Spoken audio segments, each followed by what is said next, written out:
Глубоко в сердце амазонских джунглей течет великая река Амазонка, самая полноводная на планете. Ее воды питают миллионы существ, а ее берега скрывают древние легенды. Местные жители называют ее рекой с характером, ведь она дарит жизнь и может легко ее отнять. Первая в нашем списке – гигантская бразильская выдра. С виду милая и игривая, но в воде это смелый и умелый охотник.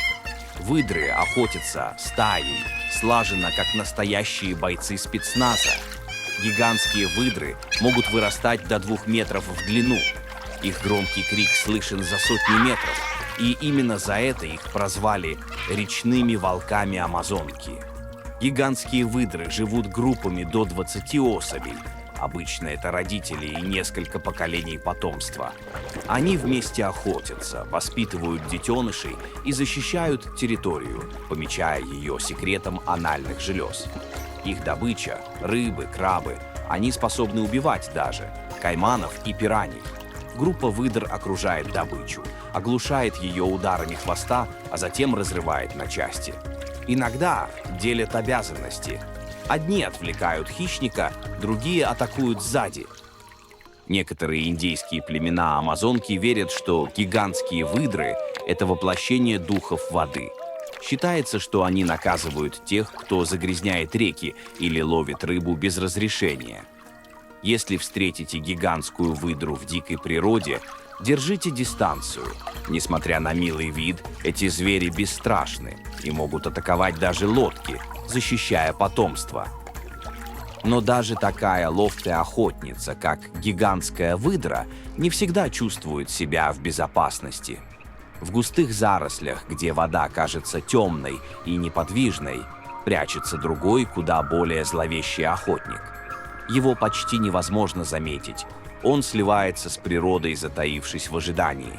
Это очковый кайман, мастер маскировки и гроза мелких животных, птиц и даже других рептилий. Его прозвали так за пятна вокруг глаз, будто он носит очки. Он может часами лежать неподвижно, сливаясь с ветвями и отражением воды. Но стоит добыче приблизиться, и наступает мгновенный бросок. Очковый кайман – мастер камуфляжа. Он меняет цвет кожи в зависимости от температуры воды. В холоде становится темнее, чтобы поглощать больше тепла.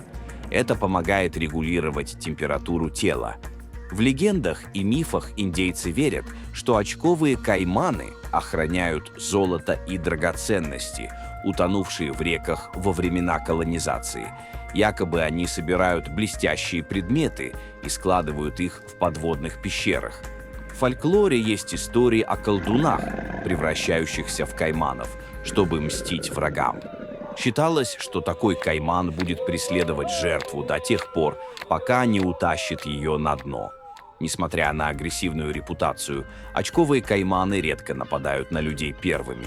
Но в сезон засухи, когда еды мало, лучше не плавать в их владениях. Их укус, хоть и слабее, чем у черного каймана, может нанести серьезные травмы. Очковый кайман скрылся в мутных водах, словно тень, охраняющая древние тайны. Но как только затих последний всплеск его хвоста, тишину пронзает легкое дрожание воды. Ведь в глубине Амазонки живет тот, кого почти невозможно заметить. Это скат. Он не рвется в бой, не рычит, не показывает зубов. Но достаточно одного неверного шага, и ты запомнишь встречу с ним на всю жизнь. Скат – настоящий призрак дна. Он прячется под песком, становится почти невидимым. Но его главное оружие – это не скорость или зубы, а ток. Некоторые виды скатов Амазонки могут поражать жертву сильным током до 600 вольт. Этого достаточно, чтобы отпугнуть хищника или парализовать добычу. Но даже те, кто не электрический, опасны. Их жало на хвосте ядовито и может пробить даже лодочную доску. Один удар, и начинается настоящая агония. Эти существа, родственники морских скатов, идеально адаптировались к жизни в пресной воде. Они питаются рыбой, креветками и моллюсками. обнаруживают добычу с помощью электрорецепторов, улавливающих малейшие электрические импульсы жертв. В сезон дождей скаты перемещаются в затопленные леса, где охотятся на мелководье. Скаты – родственники акул, но у них крылья вместо плавников. Их глаза находятся сверху, а рот – снизу. Это помогает им удобно лежать на дне и внезапно атаковать. Они любят зарываться в песок и часто становятся причиной неприятных сюрпризов для неосторожных купальщиков. В некоторых племенах считают, что скаты – это духи воды, которые наказывают за неуважение к реке. Если кто-то выбросит мусор в воду или нарушит тишину во время рыбалки, именно скат может отомстить, появившись из ниоткуда. Скат уплывает в глубины, растворяясь в загадочной тишине реки. Но тишина обманчива. Чуть дальше по течению начинается другой мир. Мир, где вода будто кипит от движения. Это царство крошечных, но безжалостных охотников, чья сила не в размере, а в численности и слаженности. Добро пожаловать в стаю, от которой нет спасения, это краснобрюхие пираньи. Пираньи редко охотятся в одиночку. Их сила в стае. Когда добыча попадает в воду, десятки острых, как бритва, зубов начинают действовать с молниеносной скоростью. При тревоге пиранья может издавать звуки, похожие на рычание или лай. Это предупреждение остальным. Рыбы умеют разговаривать, как настоящая армия. Сила укуса пираньи по соотношению к ее размеру – одна из самых мощных в мире животных. Один укус, и кусочек добычи исчез навсегда. Пираньи едят не только мясо, но и фрукты, семена и даже орехи. Но если почувствуют кровь, инстинкты срабатывают мгновенно. Случаи нападения на людей редки и обычно связаны с провокациями. Например, если человек истекает кровью или активно двигается в воде. Местные племена рассказывают легенду о красной воде. Якобы, когда духи реки сердятся, пираний становится в 100 раз больше, и они устраивают кровавое буйство, очищая воду от всего живого. Конкистадоры боялись, что пираньи охраняют золото инков, спрятанное на дне рек. Испанские хроники описывали их как дьявольских рыб, пожирающих плоть за секунды. Считается, что если на реке долго стоит тишина, а птицы не поют, значит рядом охотятся пираньи, и в воду лучше не заходить. Даже самые смелые рыбаки ждут знака природы, прежде чем плыть дальше. Эти рыбы не монстры, а важная часть хрупкого мира Амазонки. Их существование напоминает, даже у самых страшных существ есть роль в гармонии природы. Когда в темных глубинах становится слишком тихо, это не значит, что опасности больше нет. Иногда тишина – самое тревожное предупреждение. И вот среди коряг и мутных вод появляется он. Молчаливый хищник, которого не видно, но ощущается. Электрический угорь. Не укусит, не утащит, а ударит током. Коротко о нем. Электрический угорь. Не настоящий угорь, а родственник самов. Может вырастать до 2,5 метров в длину и весить более 20 килограммов. Он использует электрические импульсы, чтобы обнаруживать добычу, защищаться, а иногда и оглушать рыбу или даже мелких животных. Может генерировать разряд до 860 вольт. Этого хватит, чтобы сбить с ног взрослого человека. Разряд угря похож на биорадар. Он ощупывает мир электричеством. У угря плохое зрение, но он прекрасно видит током. Может охотиться даже в полной темноте, как настоящий подводный супергерой. Местные племена рассказывали о духе реки, превращающемся в угря, чтобы охранять от зла. Он был послан богами, чтобы не дать людям нарушать покой джунглей.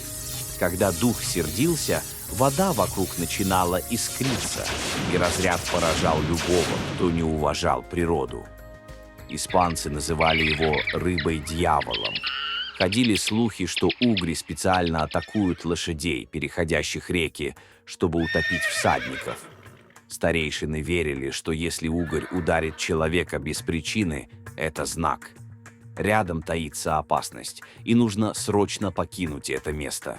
Случаи нападения редки, но местные рыбаки уважают угря. Избегают ловить его голыми руками. Даже мертвый угорь может ударить током. Электрический угорь – чудо эволюции, символ силы и тайн Амазонки. Его изучение помогает не только разгадать загадки природы, но и вдохновляет на технологические прорывы. Помните, в мутных водах тропических рек скрываются существа, способные удивить даже современную науку. В темных водах Амазонки каждый поворот реки таит новую тайну. Мы только что встретили электрического угря, мастера энергии и выживания. Но сейчас готовьтесь к встрече с настоящей легендой древних рек. Рыба, которая существовала во времена динозавров и до сих пор правит подводным миром. Это арапайма, или, как ее зовут в народе, рыба-дракон. Она может достигать 3 метров в длину и весить более 200 килограммов. Это одна из крупнейших пресноводных рыб на планете. Арапайма дышит воздухом, всплывая на поверхность каждые 15-20 минут. Ученые до сих пор изучают ее удивительную чешую. Она настолько прочная, что даже зубы пираний не могут ее прокусить. Легенда Амазонки гласит, когда древние воины исчезали в джунглях, их души превращались в арапайм, стражей рек и покоя природы. А в одном племени верят: если ты увидишь, как арапайма поднимается на вдох, это знак удачи и защиты от злых духов. Но помни, несмотря на свою грациозность, эта рыба – хищник. Она может проглотить целую рыбу одним глотком, и если ей угрожает опасность, она способна выпрыгнуть из воды на высоту человеческого роста. Местные называют арапайму пираруку – красная рыба, из-за красных пятен на чешуе и хвосте. Согласно мифам, эти отметины – следы крови богов, которые превратили рыбу в защитницу рек. Арапайма не просто рыба, это древний страж Амазонки, символ силы, грации и мудрости. В ее глазах отражаются тысячелетия, а ее плавное движение – как дыхание самой реки. Но даже такая великая рыба знает, в этих водах есть те, кого стоит опасаться. Когда солнце садится и джунгли замирают в тишине, в глубине просыпается ночной охотник. Его кожа как броня, а взгляд как у живой тени. Встречайте, черный кайман, один из самых опасных хищников всей Амазонки.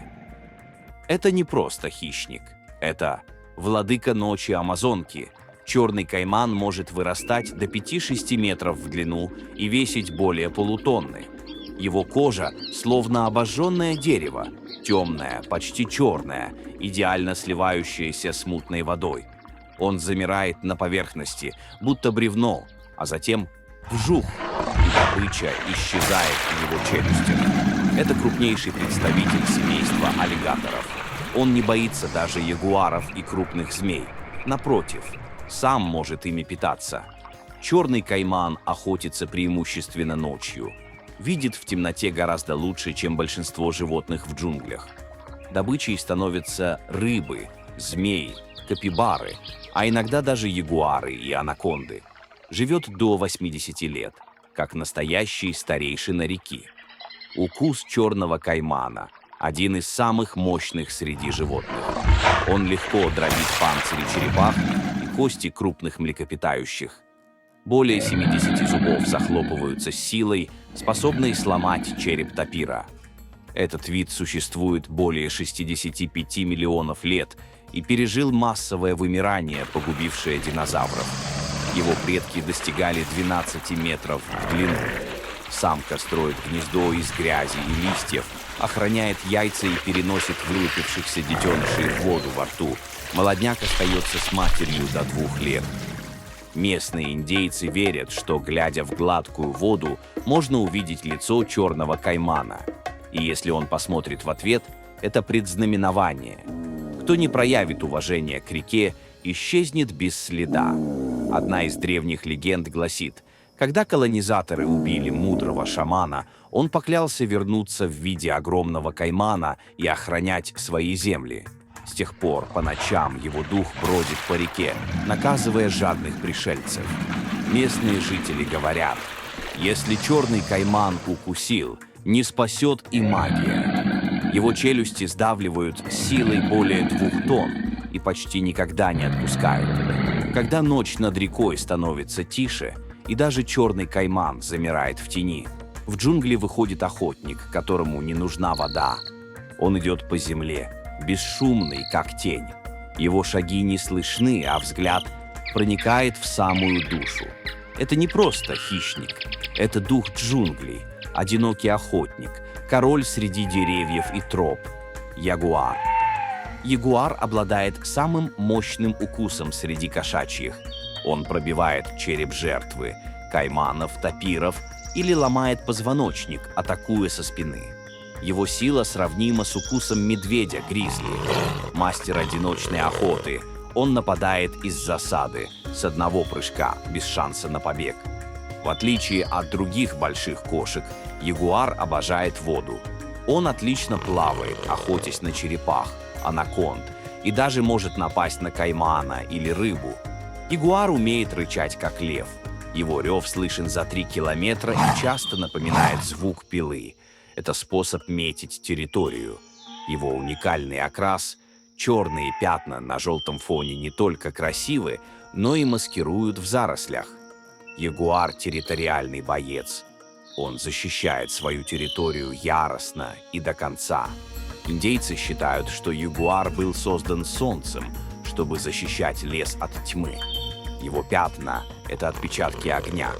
Согласно мифам, шаман может превратиться в ягуара, чтобы спасти племя или отомстить врагам. Такие оборотни назывались нагуаль. Говорят, если тебе снится ягуар, дух леса предупреждает о большой опасности или испытании. Но если ты не боишься, он станет твоим защитником. В мифах ягуар связан с ночью, смертью и возрождением. Амазонские племена верили, что он охраняет вход в мир духов, а его глаза — это звезды.